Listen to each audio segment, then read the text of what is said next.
Welcome. This is the Daily Dharma. My name is Dina. Thank you so much, everybody, for tuning in, sharing your energy. Take a few deep breaths, center your energy, take in some of that sage energetically. Set your intentions for the reading. How's everybody today? Today I have a more peaceful, meditative vibe coming over. I know that we're looking forward at the time of this broadcast to the full moon lunar eclipse in Pisces. I looked up the degree. It's about 2541 of Pisces, which puts it very nearly at the 26th degree. And even if you're watching this in a timeless manner, there's always something to be said about some Sabian symbols coming into the reading. This is the energy. So, of course, right now the moon is a little behind, but the degree of the moon coming into the full moon eclipse is already building. So the 25th degree will be the karmic degree. But I'm going to back up even a few more. Oh, we've got some bugs coming in. So let's start right around the 19th degree of Pisces, a master instructing his disciple. 20, a table set for an evening meal. 21, a little white lamb, a child and a Chinese servant. 22, a prophet bringing down the new law from Mount Sinai. 23, a materializing medium giving a seance. 24, an inhabited island. 25 Pisces, again that karmic degree, the energy just leading into the exact opposition of sun and moon here, is the purging of the priesthood. Then 26, we always round up the degree of the eclipse, a new moon, although this will be a harvest moon. A new moon reveals that it's time for people to go ahead with their different projects. And 27, a harvest moon illuminates the sky. Now that's the quest degree, the applying degree, and since the moon moves so quickly, those three are the most prominent right around that on either side of the exactitude here. So if we look at some of these, it's the messages that are coming to me. Of course, these are meant for you to meditate on them and decipher their relevance in your own personal experiences. But the master instructing the disciple here is perhaps you may have some element of taking on a skill, going back to school, learning, researching. But I feel like, and many of us doing these things because we feel that in some way we are here to become teachers in some way, whether that's just by modeling our own choices or so on. I saw 333 when I said that self-mastery number of creative becoming, co-creating the self. So, but the biggest element here about that one is the master being the universe, the lesson, the soul blueprint, instructing the disciple is the materialized self. And so we are saying, okay, well, I thought I wanted this choice, but I see now the accumulated result of making this choice. I thought it was the easier way, but it creates hardship. Or, you can have any number of nuance on that theme. Excuse me, I'm kind of trying to heal here before giving way to a little bit of a bug that wants to come in. So yeah, it's like us instructing the self about the self, the higher self, just saying, okay, you are steering the ship, but are you sure you want that ice cream? Are you sure you want to send that text or that email? Are you sure that you're doing the right thing? Are you setting the proper boundaries? Do you have your standards set high enough or unrealistically high, particularly with yourself? So we're being we're being made aware of how the school of life is setting the table for us to kind of eat our just desserts. And so the desserts, the evening meal, we've been being prepared for some type of debut almost in our lives, some way that we are showing up shifted, changed, and we want to have other individuals become aware and witness our shifts and changes and be like, oh, you're looking good, you're showing some type of improvement. And it doesn't have to be on the physical sense, but for instance, individuals that are working on their physical appearance or the way that they show up, in their energy, I think that people are going to be taking notice. And if not them, then you can at least witness your own improvements and give yourself some credit where credit is due. A little white lamb, a child, and a Chinese servant. I feel like this one is multifaceted. I think that sometimes perhaps it's not seen the way that I think it's seen when I talk about this matter, but I feel in many ways that the the power of the people lies in diversity, and that diversity is kind of subdued and squelched because the overarching urge for normalcy and belonging has kind of taken some back steps, and there's been this social policing and normalized, socialized identity that's which things are acceptable, which things are not acceptable. And it's just reminding me about even my choice of shirt today. I'll show you. I got this from a friend. It says, I solemnly swear I'm up to no good. And on the back it says mischief managed, and on the inside there's the Marauders map.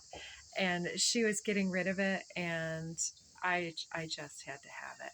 And I'm not necessarily a fangirl or comic book aficionado, but I'm always aware that there are individuals who have very different opinions on all different sides and walks of life. And it's kind of like that little white lamb is talking to me about the things that we're interested in. And when we are interested in something, how awesome is it that we would be able to be so different in that, and not different just for the novelty of being different, but because that's truly something that's an interest or that inspires or whatever it might be. And that little white lamb is that vulnerable inner center that says, yeah, I like that. So what? It doesn't mean anything. It doesn't mean the same thing that it means for me as it would for 10 other individuals. One moment here. Thank you. Yes. So that inner vulnerability is referencing to the inner child, and as the inner child is reared, what type of ideas do we hold about the diversity as it shows up in our lives? Do we believe that diversity has acceptable roles? And are we feeling somewhat entitled to certain aspects of our identity while demonizing the certain stereotypical realities and identities of others? And so this is tender ground sometimes, so forgive me if I misspeak or say something that offends. It's not intended in that way. To open our eyes to more diversity, no matter if we find ourselves as the minority, the minorities are everybody. Even the so-called majority is clearly, when you look at all of the other individuals who are not that so-called majority, the diversity is way more powerful than that one singular socialized, programmed in, conditioned idea about what is the majority. And if we're busy assigning power to something that's quite literally the minority, then we are giving our power over to that. And so, uh, yeah, it's bringing up some political things from my own personal ideas surrounding politics and diversity here, particularly in the US, but you can see this in many different places. Prophet bringing down new law from Mount Sinai. I believe that Mount Sinai is a place of meditation and reflection. I'm not familiar with biblical references to any extent. So I do believe it's a place where um, one of the most important individuals from these references went to the mountain, had their meditative practice, had these inspiring, enlightening vision quest type things that came to them. And when they returned to society, they were the prophet, which is literally the messenger of spirit.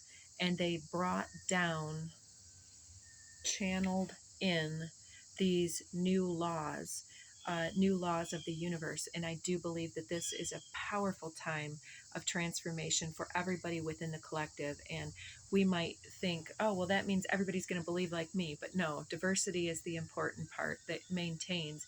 However, everybody along their lines has their own path and their own expected high based on where they're at currently. It's not like this one individual is going to come from the lowest mindset and just all of a sudden be in a state of ecstatic joy, although that would be great. And some people have created those miracle flip flops, but I believe that this is more individuals connected to their inner child and being willing and able to be an advocate for their own sovereign passions. A materializing medium giving a seance. Now, this is literally a channeling of spirit through the conduit of a being that's tapped in to their ability to prophecy with their spiritual space. And a materializing medium at that is one that can bring something from the other side, other realms, into material form. So, what are we talking about here? But manifestation. And this is all important for a reason. An inhabited island. So, I believe this references somewhat the island of self and how the island, it has all of the energies from all the individuals that touch our experience, all of the conditioning, all of the practices, all the behaviors. And so this inhabited island is the results of our manifestation thus far. And this is the island of self. And it's said that no man is an island unto himself, that we need other individuals. And so if we were just empty inside and had no um, resonance with spirit, with other, then we would be like the sociopath, right? Isolated and completely unaffected, uninfluenced. But everyone else, barring the sociopaths, we are inhabited by all of the collective that we are around. The purging of the priesthood, I believe we're talking about the detoxing, the clarification process of um, eliminating, severing what no longer serves in our lives, and cleaning up our act, cleaning up our behaviors, making new choices on where our standards and our expectations are going to lie, and then clarifying ourselves so that we are a member of the materializing medium that is the prophet of the higher realms, if you will. And so purging out the voices that no longer serve, the influences that no longer serve, and also the false idols. And so perhaps leading up to the point of this, we're going to see some turning of the tides where individuals who are false idols will be really showing themselves, and other people you'll see coming more and more into their awareness of where their responsibility lies to call these individuals out or not, but to take up their own voice and to take up their own center and to broadcast that vibration out into the collective, because it's we once we purge what no longer serves, then we can really be a conduit of the light. And then the new moon, the full moon, harvest moon, reveals that it's time for people to go their own separate ways in some type of a manner here, something that no longer serves. And then the harvest moon illuminating the sky. So many of us may do something like moon gazing or charging your crystals under the moon, charging some water under the light of the moon. Um, then following that 28, a fertile garden under the full moon. Maybe you're planting some seeds literally or metaphorically, and then light breaking into many colors as it passes through a prism. That's us broadcasting this new vibe, being like shining up the facets, all of the various facets of the crystalline structure of the self, and creating new grids, new manifestation grids. And then finally, so we are the prism and we are not in a prison. That's something that always comes through with that. So lastly, the 30th degree of Pisces here, a majestic rock formation resembling a face, is idealized by a boy who takes it as his ideal of greatness. And as he grows up, he begins to look like it. So throughout these many things, we may be witnessing how ourselves or others are really a product of our environment. And even like how individuals think that it's this rock formation, this snapshot in time, like this stoic bootstraps, perhaps even military type personality, traditionally masculine persona, has really dictated parts of our lives and telling us to suppress, to hold steady, to homogenize instead of being diverse and interested and interesting. And so this is like so untouchable that, oh, they are such a pillar of power, a pillar of virtue. And it resembles a face, but is it realistic? If it doesn't change, if it doesn't bend, if it doesn't ever break into a smile, into laughter, into emotional um, ebb and flow, then really, is it truly something that is to be idealized? Because this is where the false idols begin to break away. And then, can we, instead of looking at what other people have told us is the static way to be, or what is the static way to be a spiritualist, or what is the acceptable way to be a good person in your religion or your cultural norms. Uh, if that's your ideal, then so be it. But these cultural norms have shaped us, and we have begun to look like our culture or like our skewed realities. And here we are breaking through. So the only cards that I did come and pull up is out of my crystal grid deck. The manifestation card pops out with Epidote, which is more of a Jupiterian influence where it creates abundance and manifestation and that law of attraction, but with the caveat that we need to be aware that if we are still blocking ourselves with old ideals or fear mentality or comfort seeking behaviors or attachment behaviors, whatever it has been that's been modeled for us, that the the epidote will bring in what it is that is most necessary to break through, not, our most precious blessings and rewards per se, but the most precious blessing is always the growth that puts us into the heightened awareness of how we can clear and cleanse out these old things and set the bar higher and higher and help others to do the same in their own life. So it looks like we're getting clear and clearing out blockages before a manifestation.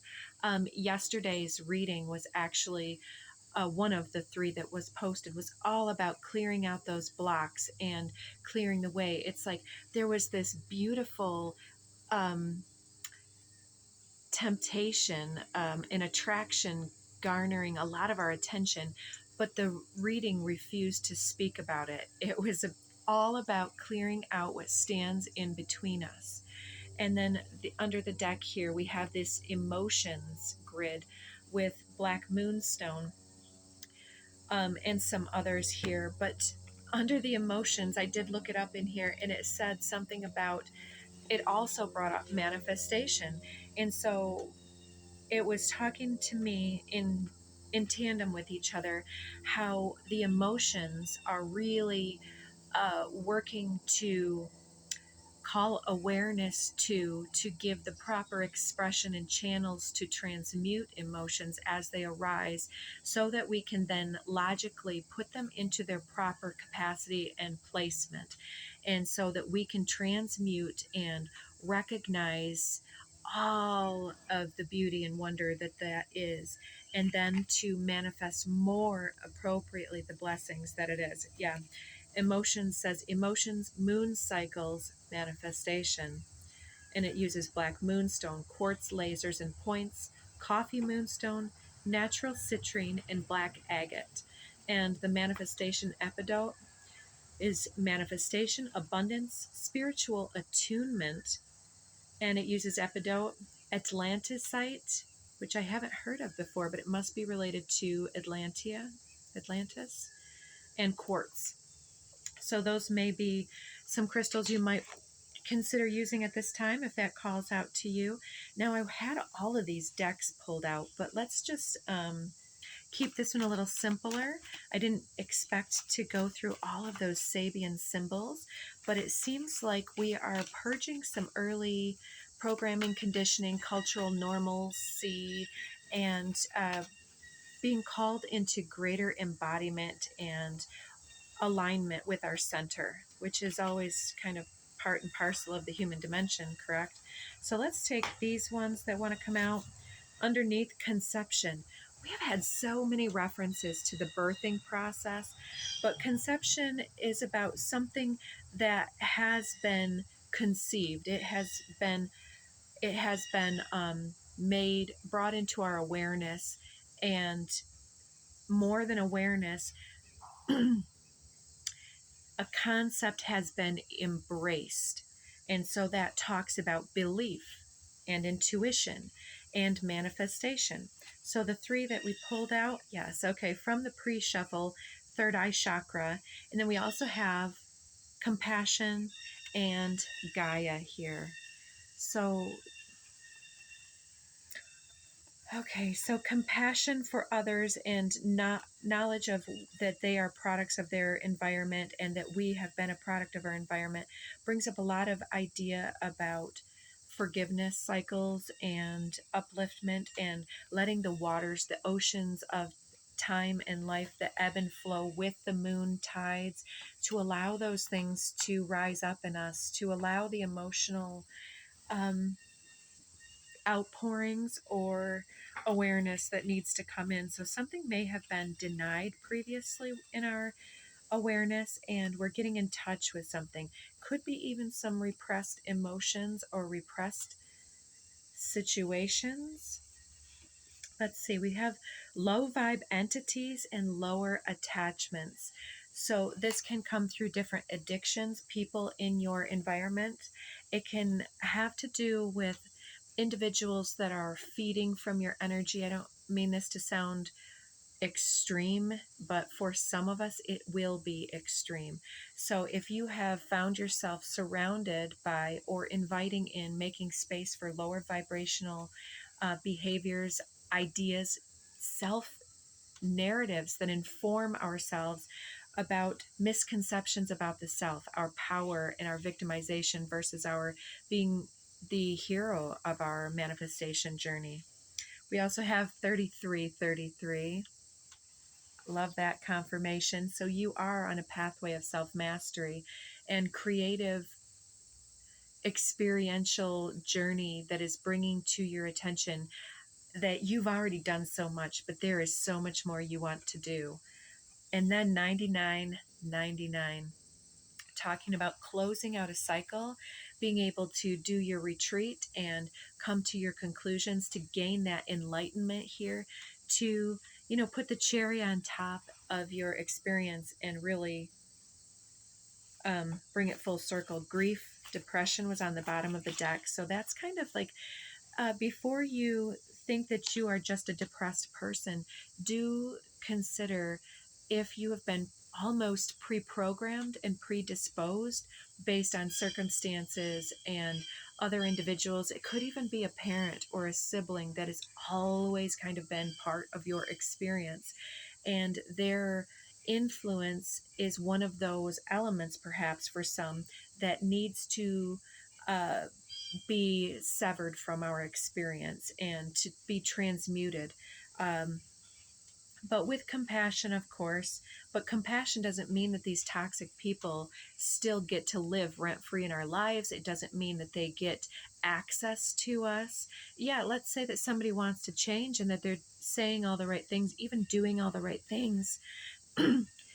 If we let them immediately back in, nothing changes. We need to set the standard for our own lives. Yeah, go ahead, do that change. I'm happy for you. I am so proud of you. But you don't need to do that shift and change in my environment, because I'm already done with that lesson. I've graduated. I've got my 99.99 and my 33.33, and I'm moving on up to the sky. Material concerns, scarcity, limits, blockage, superficiality, and trophy. So for somebody here, this is all about the materialization of how things look. And they may not want to face up to somebody or to something or an idea about themselves. They may want to be in that objectified reality.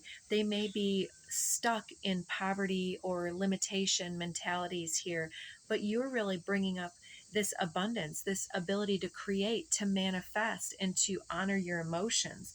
But for some reason, trauma bonding comes out.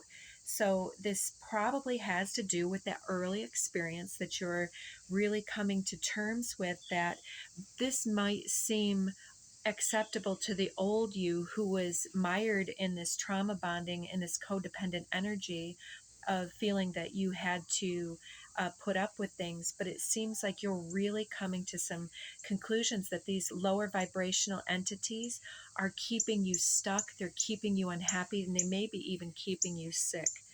Father issues under the deck. Yes. So your father didn't have to be this big, aggressive seeming individual.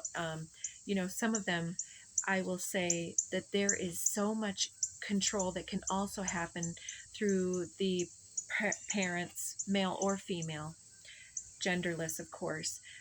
Both genders can be narcissists, all can be toxic in one form or another, but there is just as much power play dynamics in somebody's victimization and encouraging or obligating the empath to caretake and to put aside their success stories and their needs so that they can be taken care of. These old guilt and shame obligations. It's more manipulation and bonding. Self-care under the deck. Somebody wants to come see you. And there's this green light energy, A, B, C, D, 1111, twin flame, and Saturn, and then root chakra. So it may be somebody you've had a commitment, a connection with. It may be somebody that you have family ties with. Saturn is about learning our lessons. And, let's say that this person is a twin flame and that you're getting some type of green light about that they've been taking care of themselves. I still feel it.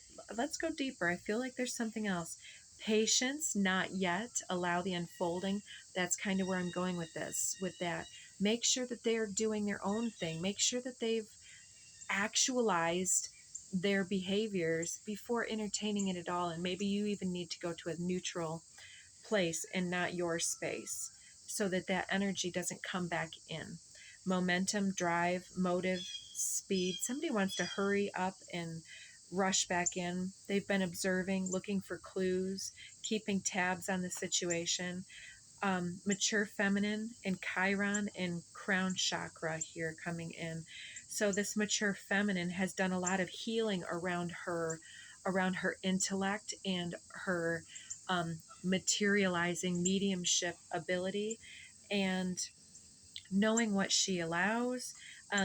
This is, of course, if you're the masculine doing these things, you can still be working on maturing your inner femininity and your ability to stand firm and where your values and tolerance will and won't allow. So let's see, anything else here? Flipping out, we have grief and depression yet again. So you may be going through an extreme change here in regards to this situation, perhaps with somebody with dark features, eyes, hair, or complexion. Joy, I love you. Legalities, 3D contracts, disputes, and an escalation, and then a retreat. Intensity does not equal intimacy. I feel like this person wants to come back in and say that you made them happy, that they love you, but I think that this is going to bring up a lot of inner turmoil for you, and that it's just going to leave you feeling that same old conflict inside and the upheaval of emotions, and that time is really what's needed. So maybe somebody here is going through some type of an end to a contract. It could be leaving a boss, leaving a job, leaving a husband or wife, or any other type of commitment here. But if you're really going through it, or even in this state with grief and depression and all of these other things, yeah, somebody that brings up a lot of turmoil for you is trying to jump right back in, and I fear that that's going to be taking you right back where you left off, which wasn't doing it for you. So yeah, manifest a clearing. I just saw voice try to flip out. Use your voice to set those firm boundaries. Just because somebody calls doesn't mean you have to pick up their call. Just because they text doesn't mean you need to immediately respond. That's up to you. So underneath we have worthy, and then we have love and divinity. Yeah, I think that you're going to be going through your own emotional manifestation here and really recalibrating yourself to something that is quite meaningful for you, and that's being taken for all of who you are, and recognizing that even if you have something in common with somebody, such as a mutual background or connected experience, you're worthy of a lot more. There's something that's coming in to answer your prayers, but you have to make that declaration to the universe. Starseed and immunity, they're not going to have the same influence and impact on you as they once had. You have learned the lesson and you're no longer tolerant with that. Vibrational changes, you've made a vibrational shift, and it's time for you to invoke the power of your magic to create more confidence to get what you want. And here comes that little lamb with the innocence card here. Yes, shifting in commitments, and then we have frequency shift here. So that's all the time we have.